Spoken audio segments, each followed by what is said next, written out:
avant que le projet se mette en place, il n'y avait pas d'accompagnement. C'est-à-dire que moi, je leur donnais l'info sur la date d'inscription au concours, je sortais la note de service, et puis voilà, ça s'arrêtait là.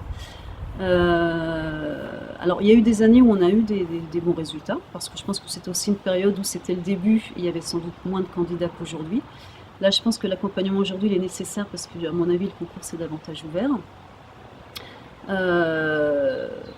Donc, mais par contre, l'accompagnement permet quand même d'avoir une relation un peu différente que j'avais pas forcément sur les promos précédentes, en tout cas dans leur projet de poursuite d'études. Après, j'avais la chance d'être coordo, donc le fait d'être coordo, ça permet quand même de faciliter les échanges, d'avoir une relation un peu particulière avec les étudiants, qui n'est pas juste une relation d'enseignant face à face. Mais moi, ce que j'aime bien, enfin, je l'ai dit tout à l'heure, mais vraiment ce que je trouve vraiment intéressant dans cet accompagnement, c'est vraiment ce côté, voilà, on les emmène vers quelque chose, et vers quelque chose sur lequel ils sont quand même motivés. Donc c'est facile en fait, enfin, voilà. Et quand je sollicite des anciens étudiants pour témoigner de leur cursus en ingé agro, je sens bien une certaine, c'est pas une reconnaissance, mais en tout cas, tout de suite ils disent oui, parce qu'ils se souviennent aussi de l'accompagnement dont ils ont bénéficié, et que voilà, ils ont envie de partager tout ça avec leurs camarades un peu plus jeunes, quoi.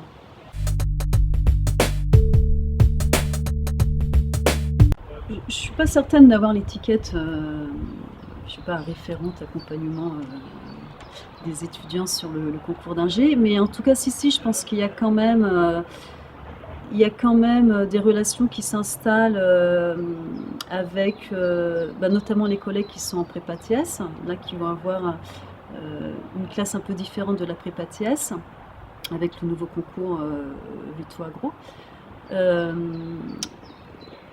Sur les collègues de BTS, je pense que je suis un peu identifiée sur la préparation au concours ingé agro.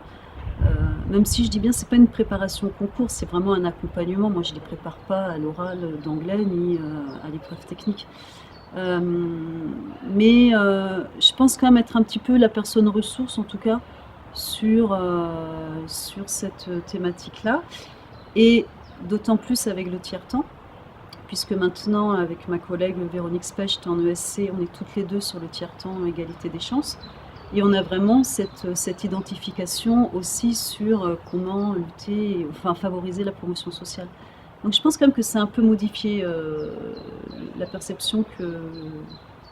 En tout cas, ça a permis d'avoir quand même un fléchage en fait sur cet accompagnement-là.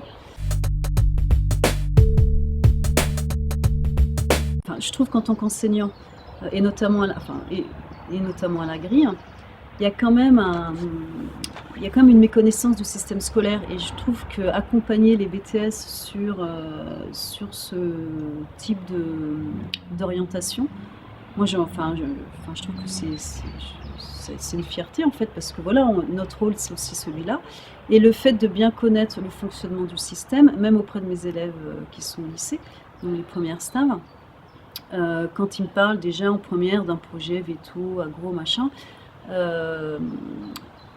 j'ai les réponses en fait. Comme je connais bien le fonctionnement et je connais bien ces concours maintenant, j'arrive aussi à leur montrer le champ des possibles dès la première.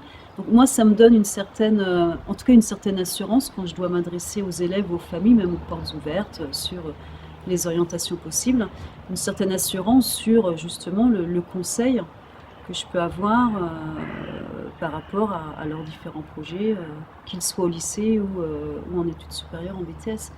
Et moi, je trouve que ça fait partie de notre mission, quoi.